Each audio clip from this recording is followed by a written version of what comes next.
it's important to keep in mind that this thing works the vast majority of the time. The goal is 95%. We're probably around 92.8% right now. When it's working perfectly, it'll still be 5% of the time not working the way we'd like it to. And so our challenge is to continue to reduce the amount of time that it doesn't function to standard. Continuing our training, because sometimes the problem is a training issue, adjusting the expectation of our officers so they really understand how this radio works and how it works differently, because our goal is to create a situation in which we are going to have far more communications channels than we have available to us right now, far more opportunities for the officers to talk in real time to each other, and far more capacity to assist them should they be in trouble because of the way these radios are programmed. I mean, there's never been a situation where all an officer has to do is push a button on the radio, and we'll not only know which radio it is, we'll know which officer it is and where that officer is. That's worth taking some time to get to. You know, being more safe than we are right now, or ever have been before, is worth taking a couple of steps to get to that place. All right, they're unsafe with an obsolete radio system, and that's what they had. We're replacing it with a new system that has not been perfected yet, obviously, but they're far safer with this than they are with a system that's obsolete. We're in communications with our officers every single day of the week. All right, there's no mystery here as to what we're doing. Whether we're communicating via memorandum, communicating via the web, communicating via the SharePoint site, there's no group of officers in this country being communicated with more than ours about their communication system. Those who've taken the trouble to find out more about it know that every single police department in the country right now that's migrating to digital is having the identical problems we're having. All right? They are not insurmountable problems, but it is a new system. And new systems, whether they're being applied to the military establishment or the police establishment, have bugs that need to be worked out. We haven't had this thing fully operational in the field. I don't think we've had them out there for a full 6 months yet, in terms of we totally have gone to this system. There is no instant perfection.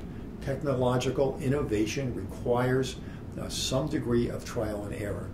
And the success of those trials and the rectification of those errors depend absolutely on very close communications between our frontline personnel and our technical personnel who have to make sure those fixes get applied. From my perspective, the radio will be considered up and running when we're satisfied that it's up and running. This has been a 7-year process. We've worked very hard in the last year to really move this thing along. I think it's fair to say we've done more in a year than had been done in the preceding 6 years. And it's a new technology. And with that new technology, there are bugs to be worked out. There are issues to be addressed. I'm not satisfied, or wasn't satisfied, that we had sufficient capacity really here to hold the vendor's feet to the fire without some outside assistance. So I took some drug forfeiture money and I hired a first-class consultant, one who was in fact crossed swords with Harris Communications, or actually with the old Open Sky system before. Purpose of them being with us is to help us make sure that the contract is complied with. I think we've made enormous progress just in the last few months getting more adherence to that contract. But rather than try to come up with an artificial date of when it will be ready, it'll be ready when we're satisfied and our consultant is satisfied that they've fully complied with the contract. It'll be sometime after the fall. My strong sense is that when the city originally contracted with Tyco that owned Maycom, that the city contracted with an outfit that was too small to service a city this big. All right? It's just, in my experience of chiefing, if you will, Maycom had not pulled off anything this big anywhere in the country. And when I got here, Maycom still had the contract, and we were getting nowhere. Harris Corporation is a big-time corporation. They acquired when Tyco spun off Maycom and Harris acquired it. It has worked to our advantage simply because a much bigger company has much more resources and many more points of contact. We got to a situation with Harris where they assigned somebody practically to live here to work with us to move this along. Our first problem, and a lot of people don't know this, we have no options here. All right? Congress mandated the public safety had to move in the direction of digital technology. All right?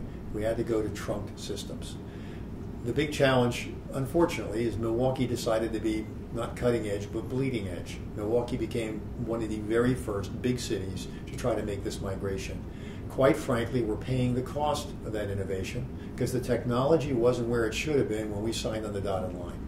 We're looking at some things we think will have a dramatic impact. First, we had to stop running the dual systems. It was very comforting for the cops to have analog and digital running at the same time, but those two systems degraded each other's signals, and sooner or later we had to cut the cord. Now, some of our challenges getting it to work properly have been training issues, but there have also been some systemic issues. One is dead spots.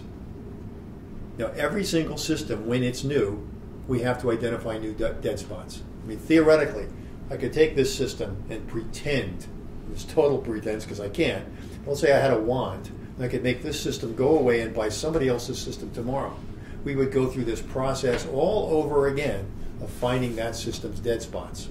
Our challenge is to make sure this system meets the 95% standard that they agreed to in the contract. That'll never be 100%.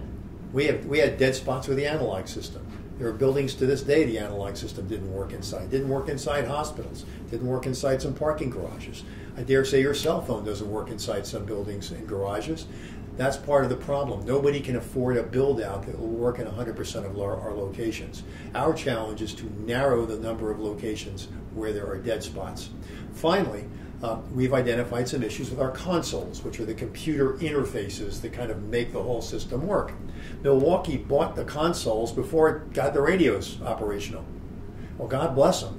But by the time the radios were operational, the consoles were obsolete. So we had a major food fight with Harris about this. I said, okay, this precursor outfit, Maycom, sold us consoles that are no longer state-of-the-art, just as we're bringing the system online. And after much back and forth, Harris is providing us 50 consoles worth $3 million at no cost in order to try to expedite this. We're allocating money to buy handheld radios for every person who's in operations. We're taking $900,000 out of our seized asset account this year to buy about 300 radios, and we'll buy the balance next year, either out of operations or out of seized assets. We believe that if every officer has their own programmed radio, that's going to really help them with familiarity issues, and also they'll only have to program it once. I've got an obligation to make this thing work. I don't have options. We've got a congressional mandate that kicks in 3 years, and the city's already spent $17 million. We've got to make it work. It should work as long as we keep pounding away at it. In the near term, our officers have an obligation to us to share every concern or issue they have whenever they have it. And there's a parallel universe out there. There's the universe of the cops that are writing trouble reports, the cops that are coming to the super user group committee meetings, the cops that are coming to the radio procedure meetings, the cops that are stepping forward, taking responsibility for their actions and saying, you need to do this, you need to fix this, we had this specific problem on this specific day. And every one of those things we're on. We've even set up a SharePoint site on the computer to make it even easier. Right? We're vacuuming up complaints. We want every complaint we can get because we want to secure contract compliance, and we want to make sure that our consultant has all the information they need to make sure that we get the system where we want it. So that's one world. And then there's the world of anonymity. Then there's the world of rumor. Then there's the world of we don't know whose ox is being gored by the accusations made in the anonymous blog site. And as far as I'm concerned, that's for entertainment value. There's a lot of different agendas out there regarding the police department that have nothing to do with the communication system. And if there's people out there that can use concerns about the communication systems to whip up dissatisfaction about other things, they'll happily do it. I just know this. In the real world I have to function in, not the pretend world of the anonymous blogosphere, but the real world of cops with real equipment facing real challenges who are working with us to fix them, we're making significant progress relatively quickly. And that's what we have to concentrate on. We're going to make this thing work because nobody cares more about the safety of these cops than I do. And I think I've got a record to back that up. And this system is improving every day, and I'm not going to accept this system until I'm absolutely comfortable that it is functioning as the contract said it would function, and functioning in a way that makes officers safe. And then when it gets to where it should be, ironically, it is going to be a far superior system than anything that they ever had before.